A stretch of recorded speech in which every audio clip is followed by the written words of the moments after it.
하겠습니다. 행복한 사람이 행복한 세상을 만듭니다. 인사합니다. 행복한 사람이 행복한 세상을 만듭니다. 오늘 행복한 베들레헴 교회 2부 예배에 오신 사랑하는 성도님들에게 하나님의 은혜와 축복이 함께 하시기를 주님 축복합니다. 한국 사회에서 상위 5% 안에 들려고 하면 재산은 15억 4천 정도 평균입니다. 되어야 되고 4인 가족 중에 한 명은 석사나 박사학위를 가지고 있다는 통계가 있습니다. 저 서구의 귀족들은 세 가지 기준이 있습니다. 귀족이 되려고 하면 첫 번째, 능통한 외국어 하나를 할 수 있어야 되고, 두 번째는 전문가 수준의 악기를 하나 다룰 수 있어야 되고, 또 하나는 자기 집안의 그 고유한 요리를 할 수 있어야지만 귀족의 어떤 문화적 자격을 가질 수가 있었습니다. 그렇다면 우리 한국 교회 안에서 믿음의 명문 가정을 우리가 기준을 잡는다 그러면 어떤 기준으로 통계를 낼 수 있을까요? 온전한 주일 성수를 하는 가정이 한국 교회 안에 30% 미만입니다. 그리고 온전한 11조를 하는 가정은 15% 정도 되어집니다. 그리고 일주일에 한 번 가정 예배를 드리는 가정은 5% 미만이죠. 어떻게 보면 한국 교회에서 믿음의 명문 가문 5% 안에 들려고 하면 온전한 주일 성수, 온전한 11조, 온전한 가정 예배, 일주일 한 번에 드리는 그 가정 예배를 드린다 그러면 상위 5% 안에 드는 믿음의 가정이라고 이렇게 우리가 이야기할 수 있습니다. 저는 이번 안식 연구 기간 동안 이제 내년에 저희 교회가 50주년이고 희년이고 이 앞으로 60주년까지 한 10년간의 우리 교회의 신앙과 비전의 방향성에 대해서 기도하면서 묵상하는 시간을 가졌습니다. 그래서 첫 번째 슬로건은 이겁니다. 희년의 축복을 누리고 나누는 교회입니다. 이게 내년의 표이기도 하지만 앞으로 10년간 저희 교회가 하나님이 주신 희년을 기점으로 그 복들을 누리고 나누어 주는 교회로 나가고, 그런 공동체가 되기 위해서는 우리가 믿음의 명문 가문이 되어야 된다는 것입니다. 그 믿음의 명문 가문 상위 5% 안에 들어는 구체적인 방법이 뭐냐면 이쪽 현수막에 있는 대로 온전한 주일 성수, 온전한 헌신, 11조의 생활, 그리고 온전한 일주일에 한 번 온 가족이 모여서 드리는 가정 예배를 구체적인 실행 방안으로 생각해 보았습니다.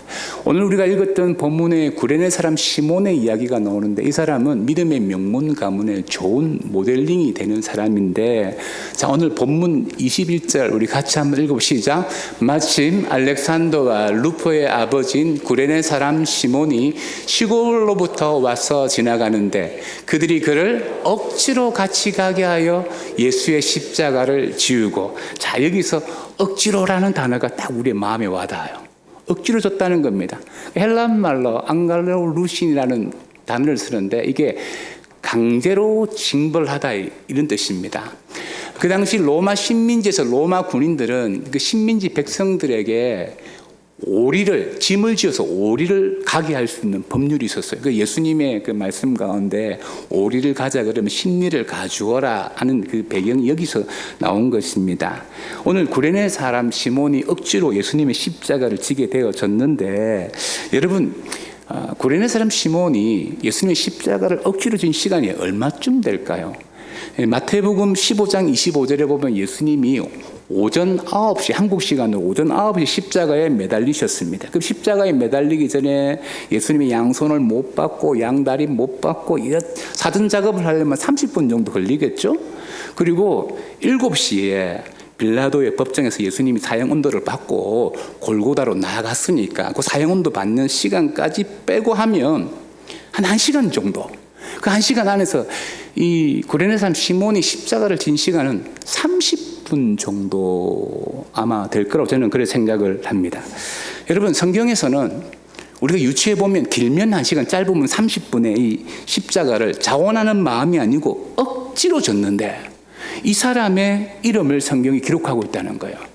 이 사람의 이름만 기록하는 게 그의 2명의 아들, 오늘 본문에 보면 알렉산더와 루포의 아버지인 구레네 사람 시몬이라고 이렇게 소개를 하고 있거든요. 여러분, 이 마가복음의 1차 수신자는 로마 교회 교인들입니다. 로마 교회 교인들에게 편지를 보내는데 이렇게 소개하는 거예요. 알렉산더와 루포의 아버지인 구레네 사람 시몬, 이렇게 보내면 로마 교회 교인들이 알렉산더와 루포를 안다는 겁니까? 모른다는 것입니까? 조금 똑똑한 사람은 아는 거죠. 알렉산더와 루포의 아버지가 바로 구레네 시몬이구나. 그걸 안다는 것입니다. 이 로마서 16장 13절에도 보면 이런 말씀이 있어요. 주 안에서 택하심을 입은 루포와 그의 어머니에게 문안하라. 그의 어머니는 곧 내 어머니라고 했습니다.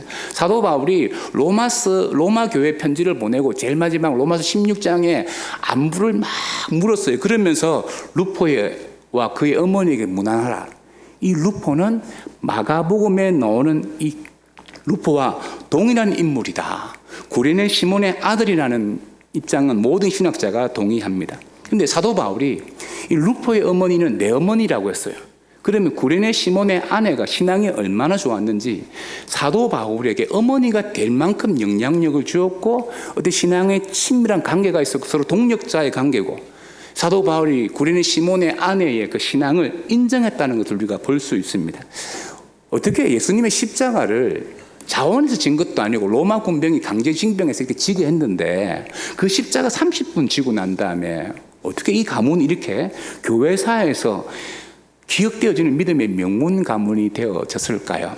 오늘 말씀을 통해서 한번 그 원리를 찾아보기를 원하는데 첫 번째로는 신앙의 우선순위 온전한 주일 성수를 시작해야지만 믿음의 명문 가문 5% 안에 들어갈 수 있습니다. 여러분 오늘 이 시몬을 소개할 때 구레네 사람 시몬이라고 했습니다. 이 구레네가 어디냐면 북아프리카 지금의 리비아를 이야기합니다. 시몬은 디아스포라 유대인, 그러니까 외국에 살고 있는 유대인인데 유대인들은 이 유대인의 3대 절기가 되어지면 예루살렘에 와서 하나님 앞에 예배를 드립니다. 경건한 유대인들은. 그런데 가까운 데 사는 사람은 예루살렘에 가서 예배하고 갔다 오는 게 한 달 정도, 좀 멀면 2달, 멀면 3달 정도 되는 거예요. 한 번 예배하러 가면 2-3달이 걸리는 거예요. 우리가 1년 52주 예배하는 시간의 분량만큼 되는 거예요. 한 번 절기를 지킬 때마다. 그가 리비아에서 어떤 마음으로 유월절을 지키려고 예루살렘까지 올라왔는지 모르지만 그는 분명하게 예배에 대해서 그의 시간과 물질과 에너지에 대한 집중력이 있었고 우선순위가 있었다는 것입니다. 하나님은 예배하는 자에게 은혜를 주실 줄 믿습니다. 아멘. 그러니까 예배하러 갔다가 억지로 십자가를 졌지만 그 1시간 동안 예수 그리스도의 십자가의 죽으심과 대속의 은혜를 가장 가까운 거리에서 보았습니다. 이게 하나님의 섭리적인 은혜예요. 그것이 구레네 사람 시몬의 인생의 터닝 포인트가 되었고 그 가문이 변화할 수 있는 하나님의 섭리적인 축복으로 임하게 되어지는 것입니다. 사랑하는 성도 여러분, 신앙이 배운다고 됩니까? 물론 우리 사역반 오늘 수료하셨는데 신앙의 훈련도 필요하지만 제가 믿음의 거장들을 보면요, 대부분 다 예배에서 은혜를 받습니다. 새가족도 처음 와서 예배를 통해서 하나님의 은혜를 받은 사람들이 있어요. 예배를 참석했는데 설교 말씀이 잘 알지는 못하겠지만 무언가 나에게 감동이 있고 눈물이 있고 은혜가 있는 거예요. 그래서 예배를 통해서 우리의 신앙이 자라나고 하나님의 승리가 넘쳐나는 거예요. 여러분 특별히 공예배, 주일예배, 수요예배, 금요기도회를 잘 들으시는 성도들의 나타나는 현상이 뭐냐면 하나님의 은혜가 승리적으로 늘 임합니다. 기독교에서 제일 중요한 게 뭐냐면 신학을 공부하는 게 아니고 예배하는 겁니다. 교회 존재의 목적은 하나님 앞에 예배하는 것이고 선교지에 선교 헌금 보내는 것보다 더 중요한 것은 선교지에서 예배하는 것이고요. 여러분 주님께 제일 크게 헌신하는 건 뭐냐면 예배를 위해서 나의 시간과 돈과 에너지를 사용하는 것입니다. 여러분 제자훈련, 사역훈련 받아보셨지만 결국 경건의 훈련이고 경건의 훈련은 뭡니까? 예배의 훈련입니다. 예배를 드리라는 겁니다. 여러분 자녀들에게 신앙을 말로 가르칠 수 있습니까? 자녀들에게 신앙을 말로 못 가르쳐요. 그 말로 가르친다는 분은 그건 제가 사용하는 전문 용어로 그 개뿔이라는 겁니다. 그런 일은 없어요. 그걸 본 적이 없대도 말로 되어지는 신앙은 없습니다. 제가 이번에 협심증 시술을 받고 중환자실에 있다가 일반 병동을 격리해서 퇴원했는데 그때 아들이 면회를 왔어요. 그리고 퇴원할 때도 함께 왔는데 큰아들이 이제 퇴원 수속을 받는 점심시간이었습니다. 목회하는 큰아들이 왔는데 제가 어떻게 얘기했어요? 제가 중환자실에 있는 것도 봤고 자기 아버지 막 이렇게 엉망되어 있는 것도 봤는데 제가 퇴원하면서 아들아 점심시간인데 밥을 먹어야 되잖아요. 교회를 가자. 차를 타고 제가 교회에 와서 딱 요 자리에 앉아서 저희 아들 저 뒤에 있고 그 영광이 온 땅에 충만 제가 찬송 부르고 기도하고 난 다음에 밥 먹으러 갔습니다. 인간의 생사화복을 주관하시는 하나님 앞에 예배하는 자에게 하나님께서 복을 베푸신다. 이건 삶으로 보여줘야 되는 거예요. 제가 부목사 시절에도 일부 예배가 8시인데 그때 새벽 기도가 있었습니다.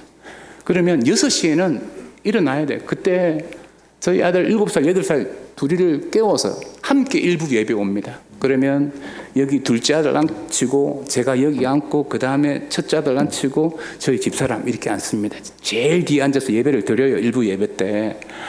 왜 이렇게 아이를 중간에 두고 예배를 드리냐면 너무 떠드니까 예배 시간에 부모가 끼고 예배 드리면 그러면 우리 둘째 아들은 사지를 틀고 넘어갑니다.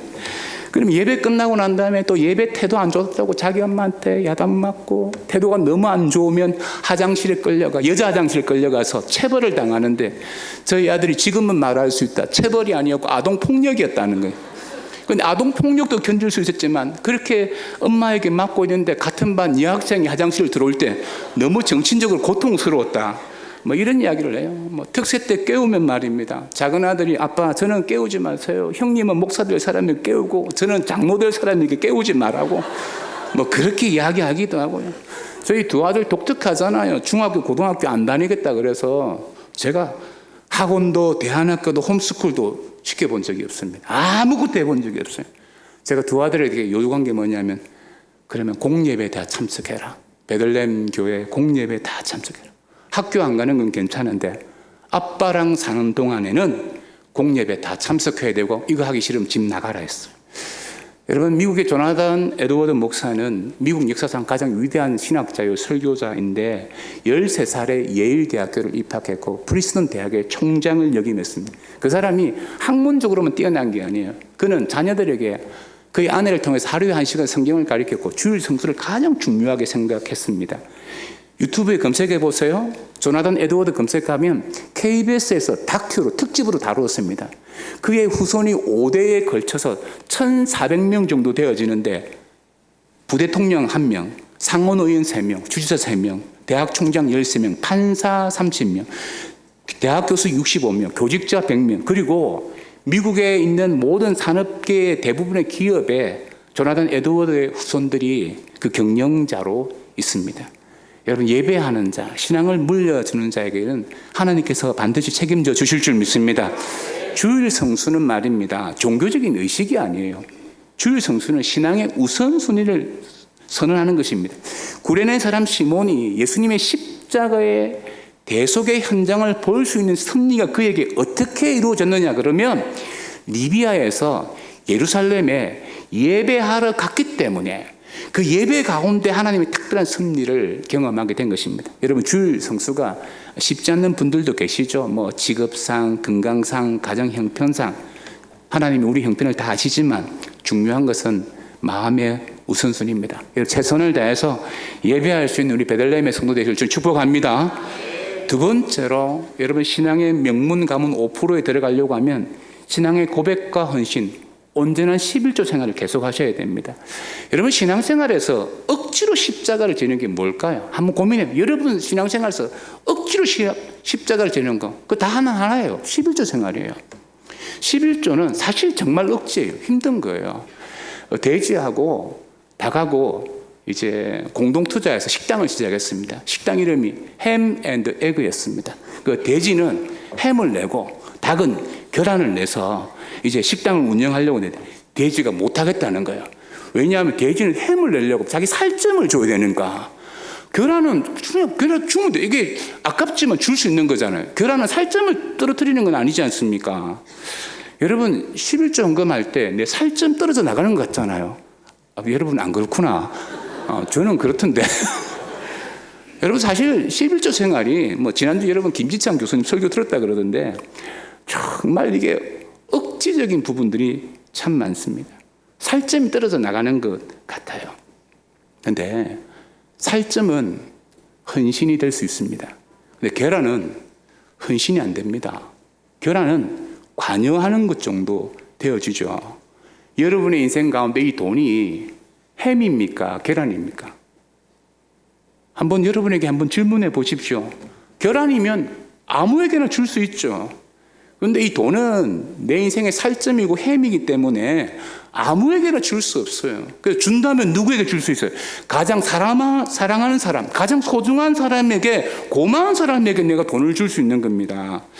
남편이 사랑한다고 하면서 돈을 줄 수 없다면 그 사랑을 믿을 수 있겠습니까? 오늘 집에 가서 우리 여성 성도들은 사랑을 확인해 보십시오. 여보, 날 사랑해? 그러면 지갑에 있는 돈을 줘. 그때 돈을 주기를 거절한다. 그러면 지금이라도 여러분, 피와 눈물과 땀으로 된 이 소득에서 11조를 하나님께 드리는 것은 나의 신앙의 고백이고 사랑의 고백입니다. 근데 성경은 자꾸 왜 우리에게 불편하게 억지로 자꾸 이 십자가 같은 온전한 11조를 요구할까요? 사람의 마음에는 이런 게 있어요. 돈이면 다 된다. 돈이 제일 중요하지. 돈이 못할 게 뭐가 있어. 여러분, 그런 게 있잖아요. 이 자본주의 사회에서 돈은 우리의 마음속에 하나님이 된 지 꽤 오래됐습니다.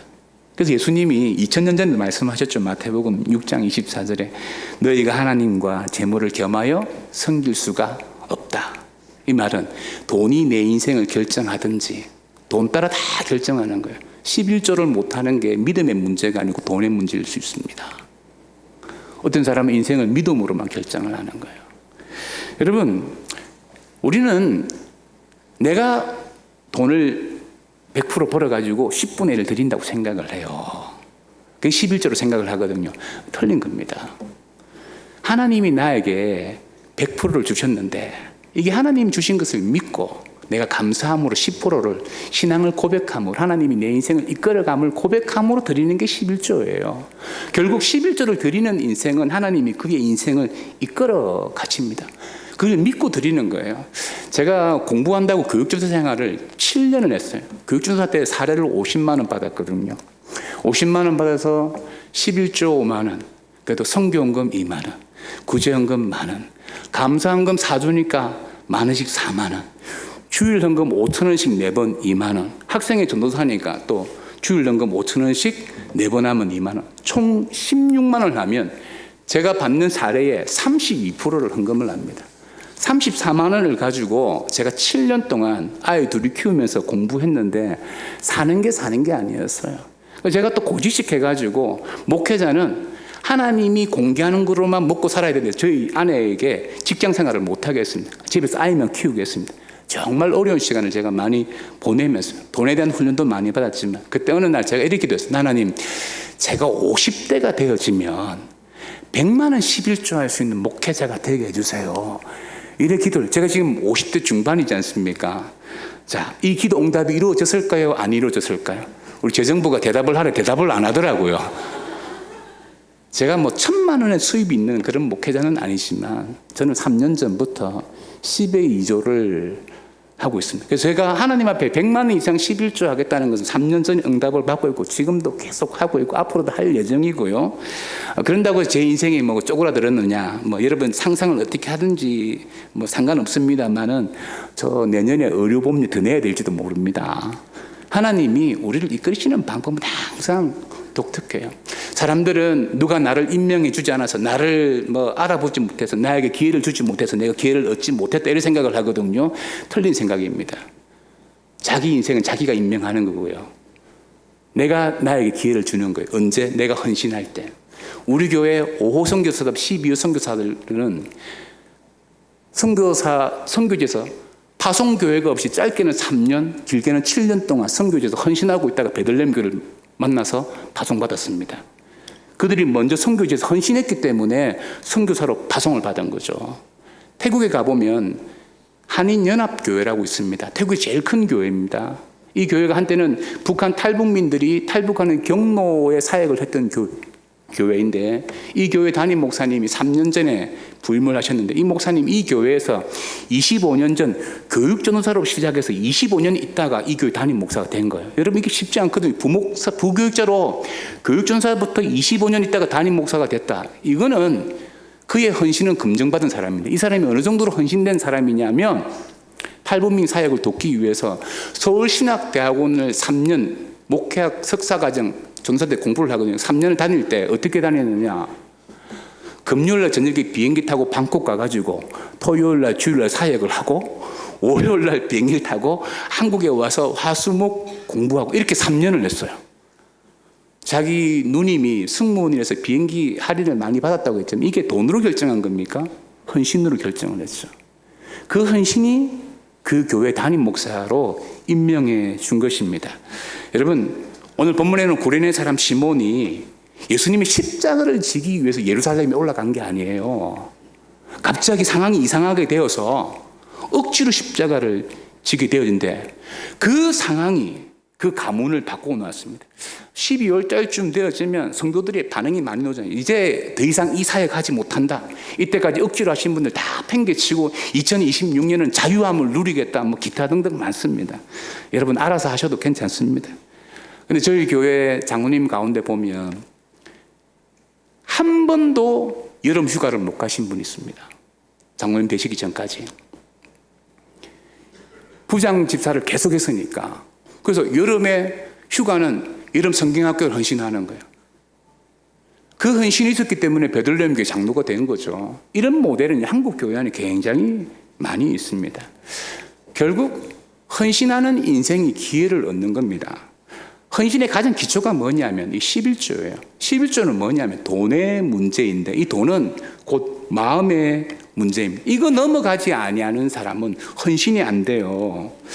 저는 목회자 세계에 큰 누를 오늘 여러분에게 말해주고 싶은데 교회 안에서 아무리 믿음의 말을 하고 제가 앞으로 어떻게 하겠습니다 이런 말을 해도 말입니다. 그 사람이 11조 하지 않으면 목회자들은 그 말을 신뢰하지 않습니다. 여러분 우리가 무슨 일을 할 때 마음이 없으면 다 안 합니다. 하지만 마음이 있으면 돈이 아무리 없어도 다 해요. 우리가 보면 이 일은 마음의 문제라는 걸 알 수 있어요. 하나님이 내 인생을 이끈다는 이 마음이 분명한 사람은 하나님 앞에 신앙의 고백, 헌신의 고백으로 11조를 드릴 수 있습니다. 하나님이 내 인생을 책임진다는 것을 내가 마음으로 고백하는 사람은요. 그래서 여러분의 가문이, 여러분의 가정이 돈에 의해서 결정되어지지 않고 믿음으로 결정되어진다는 것을 여러분 자녀들에게 보여주고 싶다 그러면 11조 생활을 하셔야 돼요. 안 그러면 이 자본주의 사회에서 평생 돈의 노예가 돼서 돈에 이끌려 다니는 거예요. 여러분 지금 한국 사람들 보세요. 낮에는 주식하고 밤에는 그 비트코인 이런 거 밤새도록 돌아가잖아요. 잠을 못 자요. 직장 생활도 해야 되고 돈에 이끌려 모든 게 돈이잖아요. 이런 사회에서 뭐 인간성 이런 거 무너진 지도 오래됐습니다. 어떤 분들은 11조를 뭐 사회단체에 도네이션 하시는 분들이 있는데 그거 잘못된 겁니다. 그건 11조는 아니에요. 그건 도네이션 한 겁니다. 하나님의 교회 드리는 게 11조고 내가 11조를 가지고 세상 단체를 돕는다고 내는 거 그거는 11조가 아니고 그건 도네이션 한 겁니다. 이거 구분하셔야 돼요. 11조가 우리에게 부담스러울 수 있습니다. 그러나 하나님 앞에 온전한 헌신의 기초를 넘어가려고 하면 이거 하셔야 돼요. 평생 살면서 이 허들을 못 넘어가는데 어떻게 믿음의 명문감을 내겠습니까? 여러분 믿음으로 결정한다는 게 뭐예요? 돈으로 결정하지 않는 겁니다.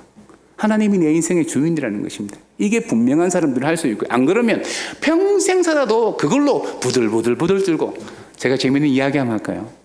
제가 헌금에 대한 설교를 좀 자주 하는 목사거든요. 초창기 정말 많이 했거든요. 제가 그때마다 한 교인을 보면 정말 안타까운 게 뭐냐면 헌금 설교를 하면 이게 막 얼굴이 빨주노초 파란불로 바뀌어요. 한 번도 평안한 적을 못 봤어요. 지금까지. 여러분 어떻게 신앙생활 그렇게만 하시겠습니까? 교회 중직인데 부끄럽지 않습니까? 여러분 자녀들이 뭘 보고 배울 거라고 생각을 하세요? 여러분 헌신의 가장 기초 이거 뛰어넘으셔야 돼요. 좀 불편하신 분들은 외면하지 말고 기도하십시오. 하나님 제가 이 헌금을 할 수 있는 믿음을 주십시오. 이 기도의 자리에 있어요. 이것마저 외면한다 그러면 정말 그 사람은 믿음이 깡통인 거예요. 그리고 마지막 세 번째로 상위 5%의 믿음의 명문 가문에 들려고 하면 영적 리더십의 요람인 온전한 가정 예배를 완성해야 됩니다. 자, 유대인들은 일주일에 한 번씩 안식일을 지키는데 전쟁은 가족들과 함께 모여 식사하면서 예배를 드립니다. 그게 전통입니다. 자, 생각해 보세요. 구레네 시몬이 안식일 예배를 어떻게 드렸을까? 이 사건 이후에 그가 집에 돌아와서 이렇게 말했겠죠. 어린 알렉산더와 루포에게 오늘 내가 어느 사람이 십자가를 대신 줬는데, 억지로 줬는데, 근데 그 사람이 좀 뭔가 달라 보이더라 하면서 그의 삶의 변화된 모습 하나하나가 두 아들에게 영향력을 줬을 거고, 이 두 아들은 로마 교회의 지도자가 된 것입니다. 왜 여러분 가정예배 드려야 되는 줄 아십니까? 사람은요, 학교에서 학원에서 만들어지지 않습니다. 사람은 가정에서 만들어져요. 목사 가정에서 만들어지고요. 정치인, 국회의원, 학교 교사 모두 다 가정에서 만들어져요. 그래서 마귀는 가정을 깨트리는 거예요. 지금 이 시대가 어려운 이유가 뭐냐면 깨어진 가정들이 너무 많기 때문에 이 시대가 어려운 겁니다. 사람이 안 만들어졌거든요. 이게 여러분 지적인 부분을 이야기하는 게 아니에요. 미국의 유대인들은 전 세계를 움직이지 않습니까? 근데 그들은 꼭 유월절을 지킵니다. 우리가 잘 알고 있는 스타벅스의 하워드 슐츠, 구글의 공동 창업자, 골드만삭스의 창업자, 이런 사람들이 안식일 날 꼭 가족들과 함께 예배를 드립니다. 이 사람들 스케줄이 바쁠 거야, 안 바쁠 거야? 굉장히 바쁜데 왜 안식일은 자녀들과 함께 예배를 할까요? 가정에서 사람이 만들어진다는 걸 알기 때문에 부모의 권위를 뛰어넘어 하나님의 권위를 가지고 자녀를 양육하는 거예요. 2026년 우리 베들레헴 교회는 이제 일주일에 한 번씩 우리 미래세대 자녀들과 함께 또 자녀가 출간했지만 여러분 가정 예배를 드릴 수 있는 그런 시도를 제가 하려고 합니다. 그래서 모델을 좀 제시한다 그러면 여러분 가정 예배를 드릴 때 어렵지 않습니다. 첫째는 헌금을 하셔야 되는데 빈 접시를 딱 두고 자발적으로 헌금을 하게 하십시오. 그리고 두 번째로는 함께 모여 짧은 찬양을 한번 부르십시오. 그리고 세 번째, 설교가 필요 없습니다. 교회에서 오늘 시편 1편이면 시편 1편만 읽으면 됩니다. 돌아가면서 성경을 읽고 난 다음에 네 번째, 각자의 마음에 와닿는 구절을 나누면 되는데 이때 중요한 게 있어요. 아빠가 먼저 하면 안 돼. 엄마가 막내부터 해야 돼요. 왜냐하면 엄마 아빠가 좋은 구절 먼저 하게 되어지면 아이들이 좋은 구절을 못해요. 그러니까 아이들이 먼저 좋은 구절을 택할 수 있도록 하는 거예요. 그리고 구절을 나누고 난 다음에 기도 제목을 나누면 그때 마지막 기도를 엄마가 해야 돼요. 왜 엄마가 해야 되느냐?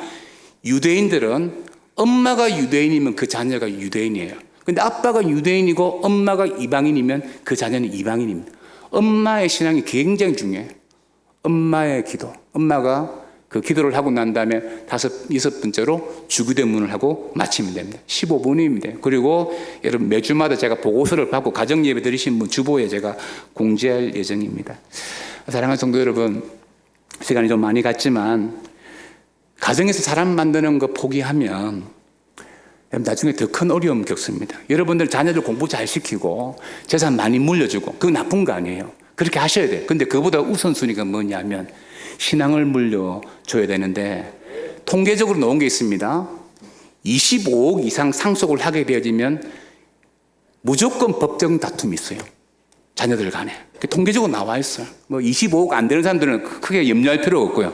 근데 지금은 중상층도 이 상속의 문제가 지금 8년 동안 4배 이상 늘어났습니다. 25억이 아니라도요. 여러분, 너무 개인적으로 키워놓으니까 나중에 부모 유산 얼마 안 되는 것 때문에 그 형제가 나중에 원수 되는 거예요. 여러분 자녀들이 그렇게 되는 거 보고 싶습니까? 그게 여러분의 가문이라면 여러분 그런 게 지금 비일비재합니다. 그래서 가정에서 예배하셔야 됩니다. 구레네 사람 시몬이 억지로 십자가 졌는데 30분 졌어요. 30분. 여러분 우리가 인생을 살아가면서 우리 인생에 하나님의 교회를 섬길 때 좀 억지처럼 하는 게처럼 느껴질 때가 있지 않습니까? 피곤한 몸을 이끌고 노는 주일 예배도 좀 내가 억지로 드리는 것 같고 빠듯한 살림에 11조 드리는 것도 11조 안 하면 집사를 안 세워준다니까 어쩔 수 없이 막 이렇게 하는 것도 좀 억지인 것 같고 또 바쁜 일정 가운데 이 가정 예배 한번 드리는 건 이건 참 하늘의 별 따기보다 힘들고 그런 어려움이 있습니다. 그러나 여러분 가문을 위해서 연약하고 부족하지만 하셔야 됩니다. 억지로 시작한 습관이 은혜가 되고 그 은혜가 여러분 가문의 축복이 될 줄 믿습니다. 아멘.